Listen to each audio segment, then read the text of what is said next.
ঘোরো একবার। এইটাই বেশি মানে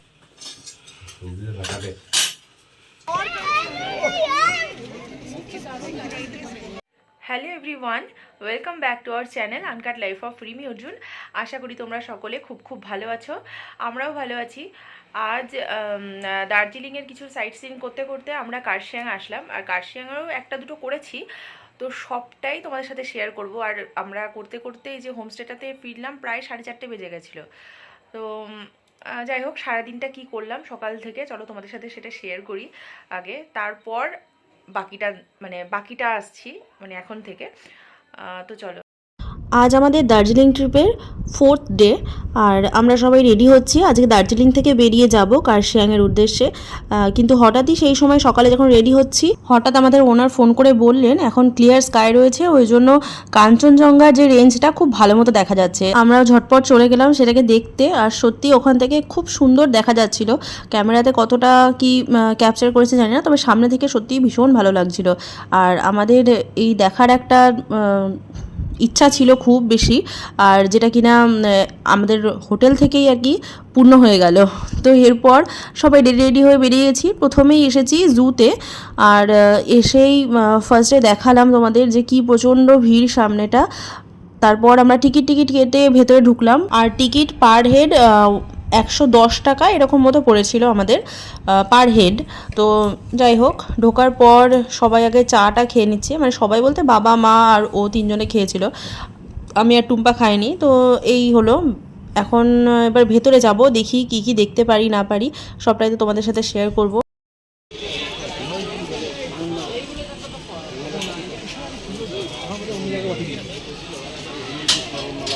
অ্যাকচুয়ালি এটা একটা পাহাড়, মানে পাহাড়ের সাইড দিয়ে রাস্তা, আর যেহেতু পাহাড়ের সাইড দিয়ে রাস্তা সেই জন্য এটা প্রচণ্ড ঢালু বলবো না, মানে উঁচু আর কি।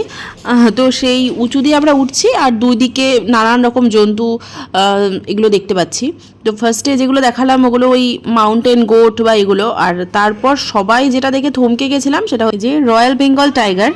আর এনার চালন দেখে তো সবাই একদম কি বলবো, ছবি তোলার জন্য ব্যস্ত, কিন্তু এতে এনারা একটু বিরক্তই হন, কারণ এদের হিয়ারিং ক্যাপাসিটি অনেকটাই বেশি, মানে নর্মাল মানুষজন বা অন্যান্য জীবজন্তুর তুলনায়।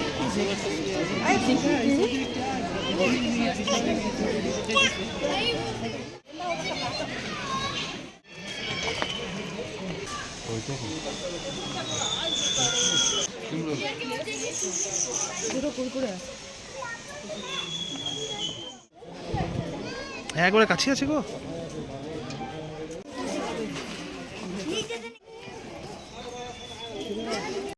এতক্ষণ তোমরা দেখলে যে বিভিন্ন প্রজাতির অর্কিড, আরও নানান রকম জীবজন্তু, পাখি, মেনলি পাখি দেখলে। এবার আমরা এসেছি একটা মিউজিয়ামে, আর এখানকার প্রধান আকর্ষণ হলো এখানে বিভিন্ন প্রজাতির পশু পাখি যেগুলো এখন আর সচরাচর চোখে পড়ে না, সেগুলোর ফসিলস রাখা আছে। দূর থেকে হয়তো দেখলে মনে হবে এগুলো আর্টিফিশিয়াল, কিন্তু সামনে থেকে কাছ থেকে খুব ক্লোজলি দেখলে এটা বোঝা যাবে যে এগুলো সত্যি মানে অরিজিনালি কিন্তু ফসিলস এগুলো।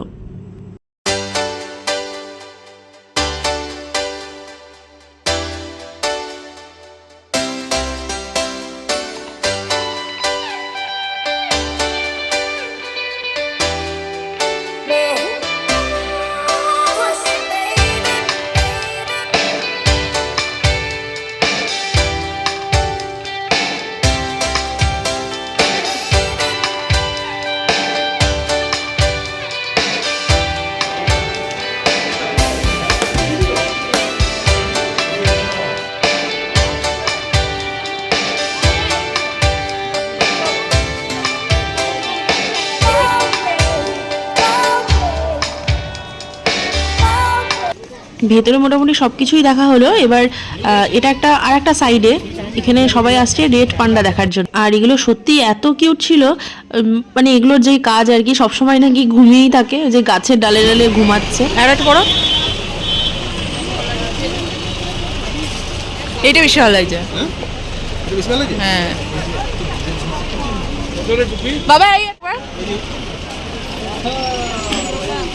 এইটাই বেশি মানে ওইটা বেশি ভালো লাগবে, আর একটু ছড়ানো তো এক কালারগুলো ভালো লাগছে। জুয়ের পাশেই একটা বড় মার্কেট আছে, তো আমরা এখন সেখানেই এসেছি। আর এখান থেকে টুকটাক যা যা কেনার মোটামুটি কিনবো।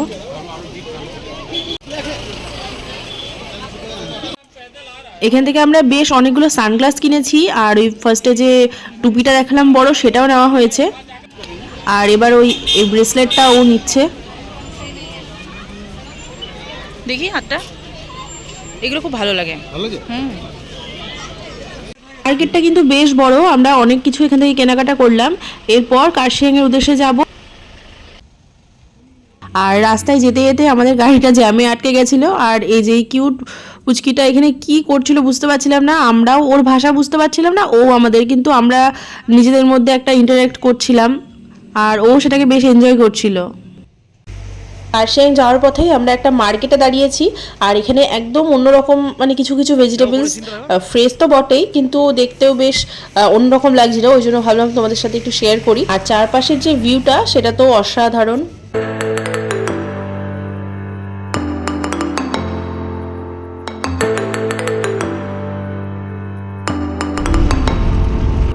কিছুটা দূর যাওয়ার পর আবারও আমরা আরেক জায়গায় দাঁড়িয়েছি। এটা কোনো ভিউ পয়েন্ট নয়, কিন্তু এখানে একটা সুন্দর হোমস্টে আছে। আর চারিপাশের জায়গাটা এতটাই সুন্দর, আমাদের যিনি ড্রাইভার ছিলেন বললো এখানে একটু দাঁড়াতে আর চারিপাশটা একটু দেখতে। তো সত্যি জায়গাটাতে দাঁড়িয়ে এত ভালো লাগছিল, আর পুরো চারিপাশটা যেন মনে হচ্ছে ছবির মতো সুন্দর। আর এখানে আমরা ছবি টবি তুলেছি, ছবিগুলোও এত সুন্দর উঠেছে, মানে একটা ফটোজেনিক প্লেস যেরকম হয় সেই রকম। এবার আমাদের নেক্সট ডেস্টিনেশন হচ্ছে ডাউহিল, এবার সেখানেই যাব। এগুলো একটা ওই পাইন ফরেস্ট টাইপের, যদিও আমরা পুরোটা ভেতরে যাইনি, বাইরে থেকে মোটামুটি যেটুকু দেখা যায় দেখে চলে এসেছি। তখন অনেকটা বিকেল হয়ে গেছিলো, 4টে সাড়ে 4টে বেজে গেছিলো, আমাদের লাঞ্চ টাঞ্চও হয়নি। আর এখান থেকে আসার পথে এই যে একটা সুন্দর স্কুল দেখলাম, এরকম একটা জায়গায় এরকম স্কুল সত্যি ভাবা যায় না। এবার আমরা আর কোথাও দাঁড়াবো না, ডিরেক্ট কার্শিয়াংয়ে ঢুকবো। আর এই হচ্ছে কার্শিয়াংয়ের স্টেশন। এখানে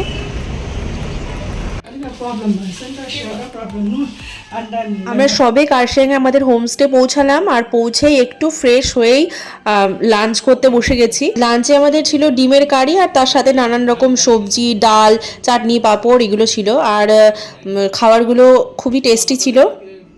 তো আমরা এখন কার্শিয়াংয়ে একটা হোমস্টেতে রয়েছি, নাম হচ্ছে স্বাস্তিকাস হোমস্টে। তো আমরা কটাই 4:30টার দিকে ফিরলাম, মানে এখানে ঢুকলাম আর কি। তো ঢুকে তখনই লাঞ্চ করলাম, কারণ বাইরে করব না, এখানেই বলা ছিল এখানে এসেই করব। তো এখানে করে একটু আগে একটু রেস্ট নিয়ে জাস্ট এবার এই চাটা খাবো, রাতে কি খাচ্ছি না খাচ্ছি, আর এই হোমস্টেটার রুম ট্যুরগুলো শেয়ার করব।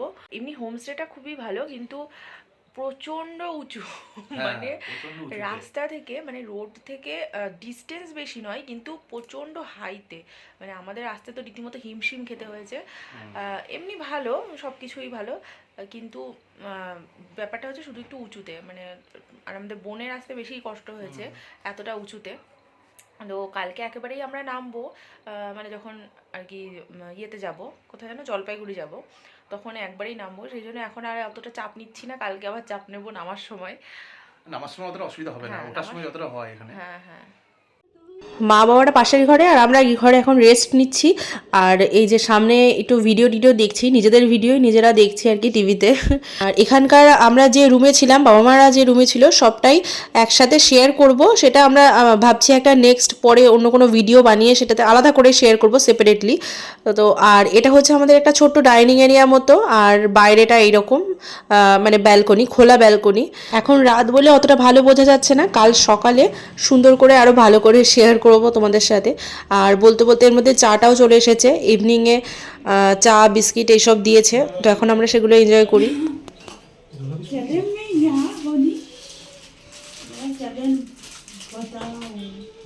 কিছুক্ষণ পর আমাদের ডিনারটাও সার্ভ করে দিয়েছে, আর খুব সুন্দরভাবে ডেকোরেশন করে এদের একটা ট্র্যাডিশনাল ওয়েতে এটা সার্ভ করেছে। ডিনারে ছিল রুটি, চিকেন, ভেজ মাঞ্চুরিয়ান, আর ভেন্ডি দিয়ে একটা সবজি ছিল। আর সবকটা খাবারই খুবই ভালো ছিল খেতে। আর এখন আমরা খাওয়া দাওয়াটা কমপ্লিট করি, আর ভিডিওটা এইটুকুই রাখছি। সারাদিন ঘোরাঘুরি করে সবাই টায়ার্ড, এরপর যে যার রুমে ঘুমিয়ে যাব। তো ভিডিওটা এইটুকুই রাখছি। ভিডিওটা ভালো লাগলে তোমরা লাইক করো, কমেন্ট করো, আর বন্ধুদের সাথে অবশ্যই শেয়ার করো, আর অবশ্যই আমাদের চ্যানেলটিকে সাবস্ক্রাইব করো। তাহলে এইটুকুই, টাটা।